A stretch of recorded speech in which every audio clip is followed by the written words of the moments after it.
June 6th, 1944, the fields and hedgerows behind Utah Beach, Normandy. 13,000 American paratroopers are scattered across 40 square miles of enemy territory, and the German army has no idea how to find them, let alone stop them. The drop has gone wrong in almost every way that a parachute operation can go wrong. Cloud cover over the Cotentin Peninsula breaks up the formations of the 9th Troop Carrier Command in the final minutes before the jump, scattering aircraft that were supposed to deliver their sticks within a few hundred meters of designated drop zones across an area that by the time the after-action reports are compiled will be measured not in hundreds of meters but in dozens of square kilometers. Anti-aircraft fire over the coast forces pilots into evasive maneuvers at the exact moment they are supposed to be holding steady. Level flight paths for accurate jumps. The 101st Airborne Division and the 82nd Airborne Division, 13,348 men, total in the initial assault, land in the dark in groups of 2, 4, 6, sometimes alone, in fields and orchards and flooded marshland that German engineers have deliberately inundated specifically to drown paratroopers who land in the wrong place. Some men, dropped too low or too fast, drown in that water, weighted down by the 80 to 100 pounds of equipment that American airborne troopers carry into combat. Main parachute, reserve chute, weapon, ammunition, grenades, rations, entrenching tool, the accumulated weight of a soldier prepared to fight without resupply for days. Equipment they cannot release fast enough in marshland that has been deliberately flooded to depths that German engineers calculated would be survivable for a man standing, but lethal for a man descending under a parachute canopy with his hands occupied by harness releases. He cannot operate before his boots find ground that is not there. Some land directly on top of German positions and are killed before they can free themselves from their harnesses, cut down in the open by riflemen who have heard the aircraft overhead and have been waiting, weapons ready, for exactly this outcome. Some land in trees, suspended 15 and 20 feet above ground in the dark, cutting themselves free with trench knives while German patrols move through the orchards below them, listening for the specific sound of a paratrooper trying to escape his harness. But what happens next, across the hours and days that follow the most catastrophically scattered airborne operation in the history of warfare, is something that German intelligence officers, examining the battlefield reports flooding into their headquarters at Cherbourg and Saint-Lô, find almost impossible to process within the analytical framework that German military doctrine has built for understanding airborne assault. The paratroopers are not where they are supposed to be, and they are fighting anyway, in small groups, often a dozen men or fewer, often led by sergeants and lieutenants who have never met each other before that night, attacking German positions, cutting communication lines, seizing bridges and crossroads that were never their assigned objectives, creating an impression of overwhelming numbers and coordinated purpose across a landscape where, in reality, there is neither numbers nor coordination, only individual American soldiers who have decided on their own initiative, in the dark, in a country they have never seen, that the mission continues regardless of who is or is not standing beside them. German commanders who spend June 6th trying to understand what is happening behind Utah Beach are encountering a tactical problem that no field manual in their possession adequately describes, a category of combat behavior that the Wehrmacht's extensive doctrinal literature, refined across 5 years of war on every front from the Arctic Circle to North Africa, simply does not address, because the assumption underlying every German tactical manual is that infantry combat effectiveness depends on the presence of a functioning chain of command, and the men fighting behind Utah Beach on the morning of June 6th frequently have no chain of command at all. And what they learn in the weeks and months that follow, at Normandy, then at Nijmegen and Arnhem in September, then in the Ardennes in December, will force a fundamental reassessment of how the German army trains its soldiers to fight an enemy whose combat effectiveness does not depend on the presence of a coherent chain of command, to understand why the performance of American airborne forces produce such a profound shock to German military thinking, you have to understand what German doctrine assumed about infantry combat effectiveness before June 1944. The German army's tactical philosophy, Auftragstaktik, mission-type tactics, which granted subordinate commanders significant latitude to adapt orders to circumstances, was itself an advanced and flexible doctrine by the standards of the era, built on the principle that junior officers and NCOs should be trained to exercise independent judgment within the framework of a commander's overall intent. But Auftragstaktik, as German training applied it, still assumed the presence of a functioning command structure. A platoon leader receiving guidance from a company commander receiving guidance from a battalion commander, a chain of authority that, even when compressed and decentralized, retained its essential hierarchical character. What German doctrine had not anticipated, and what no European army's doctrine had anticipated by 1944, was an infantry force whose individual soldiers had been trained to operate effectively in the complete absence of any chain of command whatsoever, without officers, without NCOs, without communication to higher headquarters, without even certain knowledge of where the nearest friendly unit might be found, and to continue executing a tactical mission anyway, improvising objectives from the general intent they had absorbed before the operation began. This was not an accident of American training. It was the specific and deliberate product of a selection and training philosophy that the United States Army had built for its airborne forces from their creation, premised on the recognition that any parachute assault, however carefully planned, would scatter its formations to some degree, and that the force conducting it needed to be capable of fighting effectively, despite that scattering, rather than being rendered combat ineffective by it. German military intelligence had studied American airborne training programs before the war through the same attaché channels that had studied Marine Corps training, and had noted the emphasis on individual initiative in the training curriculum. What German intelligence had not adequately weighted in the assessments produced before Normandy was how completely that individual initiative would translate into sustained combat effectiveness when the formations built around it were scattered across 40 square kilometers of enemy territory in the first hours of the most consequential invasion of the war. The German 91st Air Landing Division,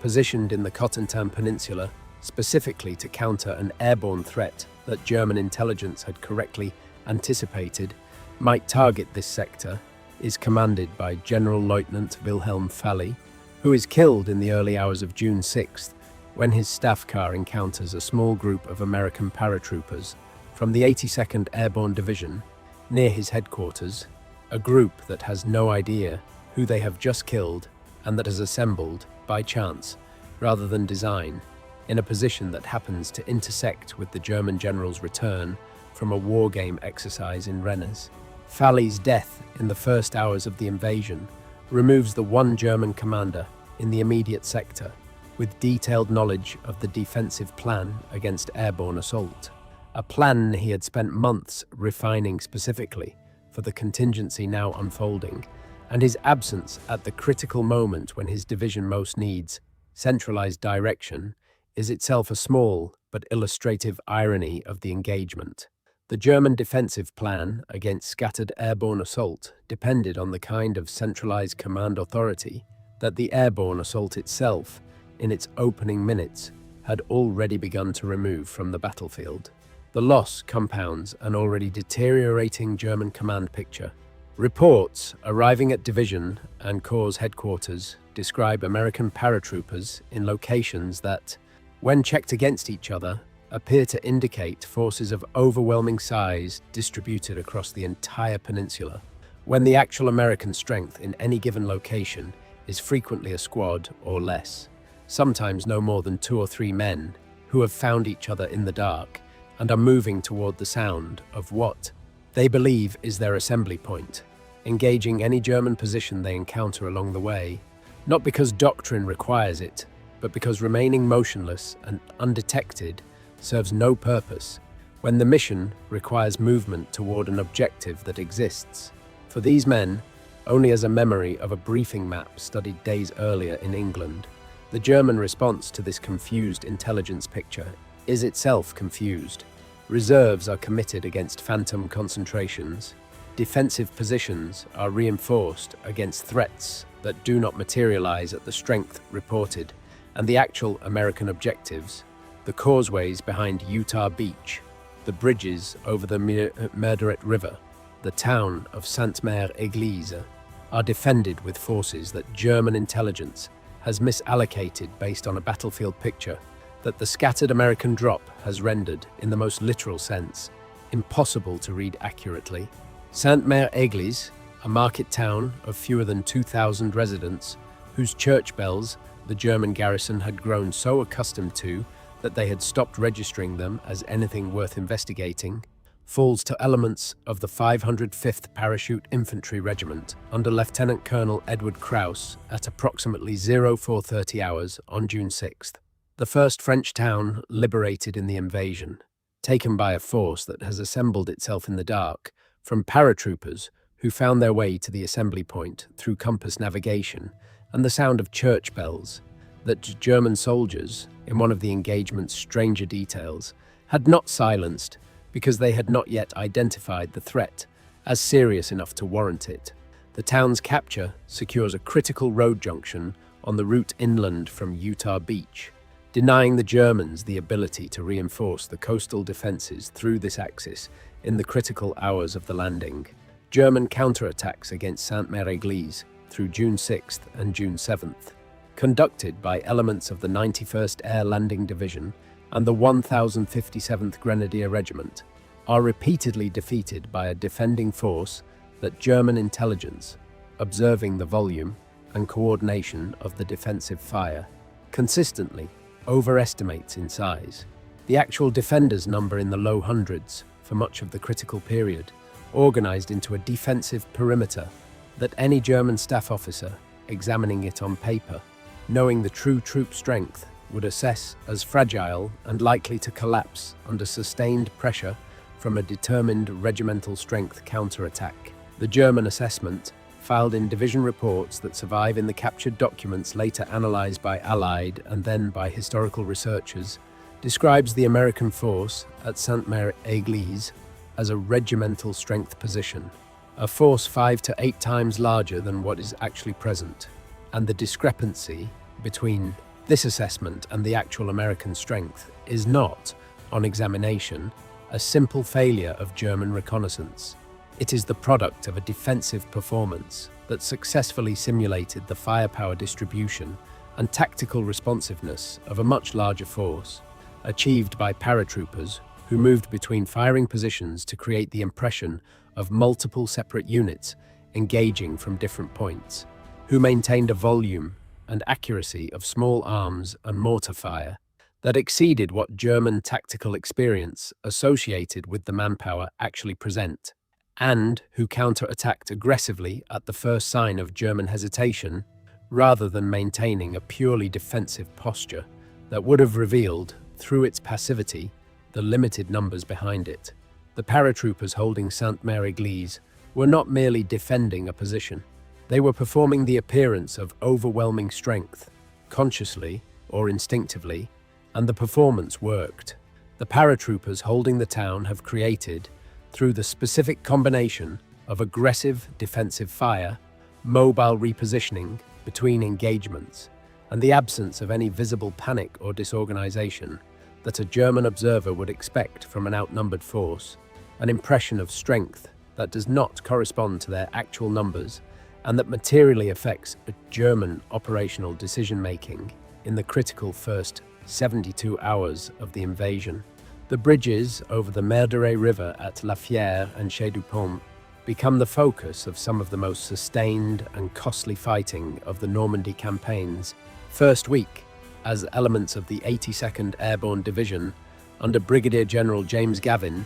attempt to secure crossings that German forces, recognizing their strategic value, are determined to retake or destroy. The fighting at La Fière Causeway, conducted across June 6th through June 9th, by elements of the 505th and 507th Parachute Infantry Regiments against the German 1057th Grenadier Regiment and elements of the 91st Air Landing Division, reinforced by tanks, becomes a grinding battle of attrition across a 500-meter stretch of elevated roadway with flooded marshland on both sides, terrain that channels every attack and counterattack into a frontal engagement where neither side can maneuver around the other. American paratroopers, lacking heavy weapons and fighting with whatever anti-tank capability they have managed to assemble from scattered equipment bundles, many of which have landed in the flooded marshland and required men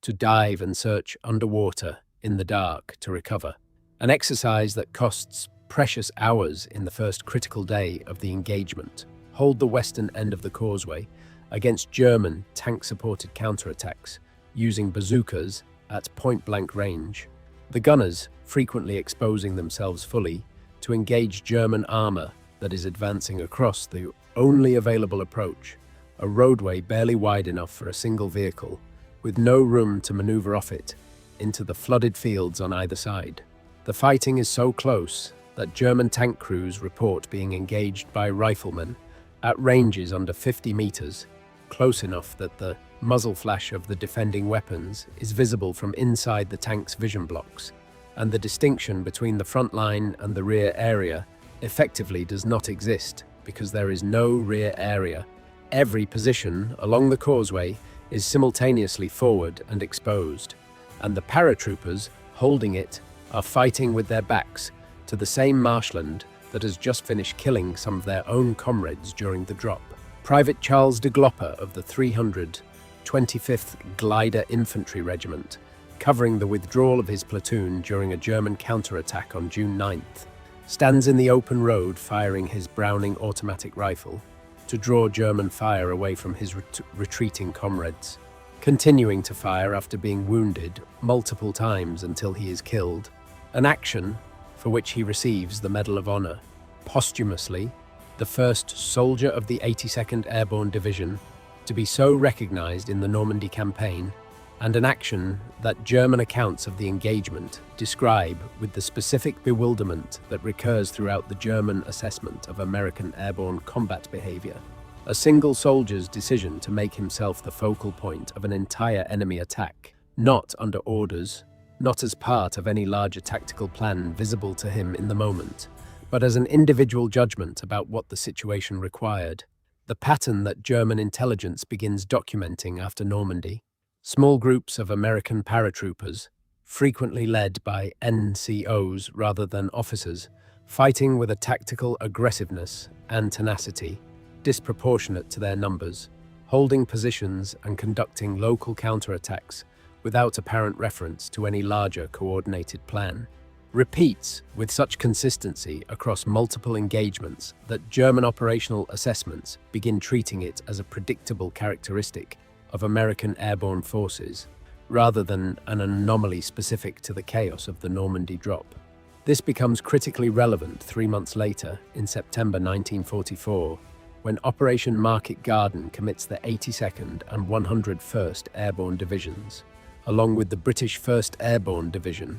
to a daylight parachute and glider assault intended to seize a corridor of bridges through the Netherlands. The German forces facing this operation, including elements of the 2nd SS Panzer Corps under General Wilhelm Bittrich, refitting in the Arnhem area in a deployment that Allied intelligence had significantly underestimated, approach the engagement with an institutional memory of Normandy that shapes their tactical response in specific and documented ways. At Nijmegen, the 82nd Airborne Division under Gavin is tasked with securing the road and rail bridges over the Wall River, a mission complicated by the German garrison's prompt demolition preparations and reinforcement by SS Panzer reconnaissance elements. The crossing of the Waal on September 20, 1944, by elements of the 504th Parachute Infantry Regiment under Major Julian Cook, is an action whose tactical absurdity, by any conventional military calculation, is part of what makes the German response to it so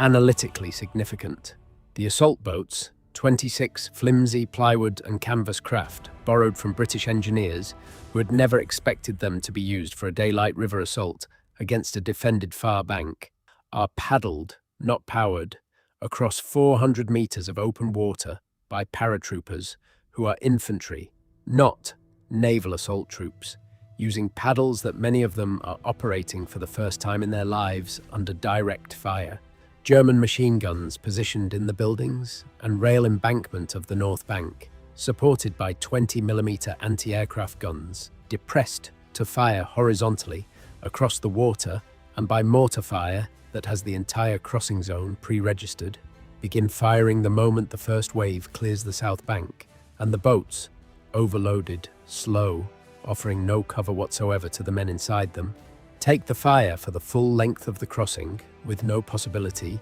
of returning effective fire of their own, and no possibility of accelerating out of the kill zone. Boats are hit and sink. Men are hit and fall into the water, some recovered by the men remaining in their boat, some not. The water of the Wall, by the accounts of survivors, runs visibly red in sections of the crossing zone. German defenders, watching this unfold, describe in their after-action accounts an attacking force suffering casualties that should, by any rational tactical calculation available to German doctrine, halt the assault and force a withdrawal, and instead the assault continues. The surviving boats paddling forward, with whatever men, remain capable of paddling, some boats reaching the North Bank with only 2 or 3 of their original load of paratroopers still alive and uninjured, until the survivors reach the bank and begin clearing German positions at the point of bayonet and grenade, with an immediate ferocity that the German defenders, having just watched the crossing, do not expect from men who have endured what those men have just endured. The bridges are secured. The German garrison commander's after-action report, filed in the days following the engagement, specifically references the willingness of the American paratroopers to continue an assault that German tactical doctrine would have called off, and recommends, in language that becomes part of the broader German operational reassessment of airborne combat behavior, that defensive planning against American airborne forces account for a degree of attacking persistence that exceeds what German doctrine assumes is achievable by infantry under comparable casualty conditions. The near failure that tests this German reassessment most severely arrives in December 1944, when the Battle of the Bulge places American airborne forces in a role that German operational planning had not specifically anticipated, not as the attacking element conducting a parachute assault, but as a hastily assembled defensive garrison thrown into Bastogne to hold a critical road junction against an armored offensive that vastly outnumbers them. The 101st Airborne Division arrives at Bastogne on December 19, 1944, without adequate ammunition, without winter equipment suited to temperatures that fall to -15 degrees Celsius, and without any prospect of relief within a time frame that German operational planning considers relevant to the garrison's sustainability. German commanders besieging Bastogne, including General Heinrich von Luttwitz of the 47th Panzer Corps, approach the situation with the specific institutional knowledge accumulated since Normandy, that American airborne troops, even when isolated, even when outnumbered, even when facing conditions that should by any reasonable tactical calculation produce surrender or collapse, have consistently demonstrated a combat persistence that defies the standard predictive models. Von Luttwitz's surrender demand on December 22nd and McAuliffe's famous one-word refusal are not, in the context of the accumulated German operational experience with American airborne forces since June 1944, genuinely surprising to the German command in the way that popular accounts of the episode sometimes suggest. Von Luttwitz's own intelligence staff, reviewing the operational record of American airborne formations across the preceding 6 months before drafting the surrender ultimatum, had specifically flagged the 101st Airborne's institutional reputation as a factor that made the garrison's surrender less probable than the garrison's objective military situation would otherwise suggest, a documented consideration that did not change von Lüttwitz's decision to issue the demand, because the demand cost nothing to issue, and the alternative, continuing to assault a defended perimeter without first testing whether psychological pressure might produce a faster resolution, carried its own costs that the German Corps commander, with 3 divisions and dwindling time before Allied relief forces could be expected, was eager to avoid if possible. The demand was issued knowing it would likely be refused. It was, in the context of accumulated German operational experience, a confirmation of the pattern rather than a genuine test of an open question. They are, instead, a confirmation delivered in the specific and stubborn idiom of an American general who is himself an artillery officer, commanding a division he did not train, fighting alongside men whose institutional culture he has inherited rather than built, of exactly the pattern that German intelligence had been documenting and attempting to account for since the hedgerows of the Cotentin Peninsula. The cumulative effect of these engagements on German military thinking, documented in the post-war interviews that American military historians conducted with surviving German commanders, was a genuine and acknowledged reassessment of what German training doctrine assumed about infantry combat effectiveness under conditions of command disruption. General Kurt Student, the founder of Germany's own airborne forces, the architect of the doctrine that had captured Eben Emael and seized the bridges of Holland in 1940, and therefore uniquely positioned among German senior officers to evaluate American airborne performance from the perspective of a fellow practitioner of the most demanding and specialized discipline in the modern military profession, observed in his post-war assessment that American airborne training had achieved something the German Fallschirmjäger program, for all its tactical sophistication and the genuine combat excellence it had demonstrated at Crete and elsewhere, had not fully achieved. The systematic cultivation of small unit and individual initiative at a depth that allowed American formations to retain combat effectiveness, even when reduced, through the inherent unpredictability of airborne delivery, to fragments far smaller than any unit the formation had been built around. Students' own Fallschirmjäger had demonstrated extraordinary individual courage and tactical skill at Crete in 1941, fighting and ultimately prevailing in conditions of severe scattering and command disruption, not unlike what the American paratroopers would experience at Normandy 3 years later. But the German airborne assault doctrine, like German ground combat doctrine generally, had retained a structural dependence on unit cohesion and command continuity that, when those things were disrupted, produced a measurable degradation in combat effectiveness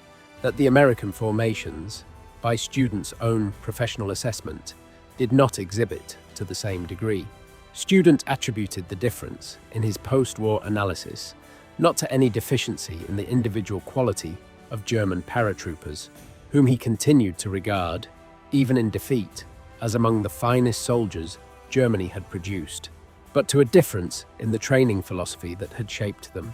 German Fallschirmjäger training had emphasized technical proficiency, physical conditioning, and unit-level tactical drill to a standard that matched or exceeded anything the Americans had built. What it had not emphasized to the same degree, Student concluded, was the deliberate cultivation of independent tactical decision-making at the level of the individual private soldier, the specific capacity to assess a novel situation without guidance and to act on that assessment with confidence rather than waiting for direction that circumstances might never provide. This was, Student noted with the particular clarity of a man examining the limitations of an institution he himself had built, not a difference of degree, but a difference of kind, and it was a difference that no amount of individual German soldierly excellence had been able to fully compensate for. Once American airborne forces began appearing on European battlefields in the specific scattered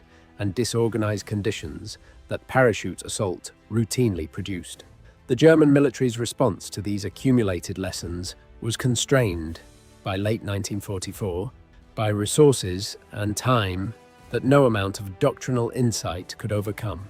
Issued infantry training guidance distributed to German replacement training units in the final months of the war placed new emphasis on small unit leadership development and on training junior NCOs to assume command functions in the absence of officers. Adaptations that reflected, however incompletely, the lessons that German commanders had drawn from a year and a half of contact with American airborne forces. These revised training directives, formalized in writing and circulated through the Ersatzheer, the replacement army responsible for training new soldiers before their assignment to combat formations, instructed training officers to incorporate exercises that deliberately disrupted normal chains of command during field training, forcing junior NCOs and even selected privates to assume tactical decision-making roles without the customary officer guidance, in a conscious attempt to replicate the conditions that German commanders now understood characterized the most effective American small unit combat. The directives also emphasized weapons cross-training, ensuring that ordinary riflemen understood the operation of crew-served weapons like machine guns and mortars to a standard that would allow them to continue using those weapons if the trained specialists who normally operated them became casualties, a direct response to the German observation that scattered American units had continued functioning as combined arms teams, even when the specific specialists assigned to particular weapon systems were missing, wounded, or had landed elsewhere on the drop zone. Some German training officers who received these directives in late 1944 and early 1945 implemented them with genuine conviction, having personally observed the combat behavior that prompted the doctrinal revision. Others, managing training programs that had been compressed from the pre-war standard of months to a matter of weeks by the manpower crisis, afflicting every German formation by this stage of the war, found themselves unable to do more than acknowledge the directive's existence before returning to the basic marksmanship and small unit drill that the abbreviated training schedule barely had time to cover at all. But the German army of late 1944 and early 1945 was an institution whose training pipeline had been catastrophically compressed by manpower losses that left little time for the kind of extended, deliberate small unit leadership development that American airborne training had built over years. The replacement soldiers entering German formations in the final months of the war were receiving weeks of training where the doctrine that German commanders now understood was necessary required months or years to properly instill. The lessons were learned. The institutional capacity to fully apply them no longer existed. By the time Germany surrendered in May 1945, the specific tactical and doctrinal lessons that German commanders had drawn from their encounters with American airborne forces at Normandy, at Nijmegen, and Arnhem, at Bastogne had become part of the broader catalogue of professional military assessment that German officers, in their post-war debriefings and subsequent writings, contributed to the historical record of the war. Those assessments, studied by the military establishments of every major power in the post-war period, fed directly into the doctrinal development of airborne and special operations forces throughout the Cold War, with American, British, Soviet, and eventually NATO military planners examining what had made American airborne combat effectiveness so resistant to the disruption that conventional military theory predicted should have crippled it. The conclusion that emerged, and that has remained a foundational principle of elite infantry trainings in the decades since, was the same one that General Student had identified in his own post-war assessment, that the depth and consistency of individual and small unit training that produces soldiers capable of independent tactical judgment, rather than soldiers who execute orders within ever hierarchical command structure, is not a supplement to conventional military effectiveness, but, under the specific conditions that modern combat increasingly produces, the foundation of it. The principle proved durable precisely because it was not specific to airborne operations or to any particular technology of warfare. It applied equally to the conditions that modern infantry combat routinely produces, regardless of how a unit arrives at the battlefield. The breakdown of radio communication under jamming or simple equipment failure, the disorientation of night fighting, the fragmentation of units in urban combat or dense terrain,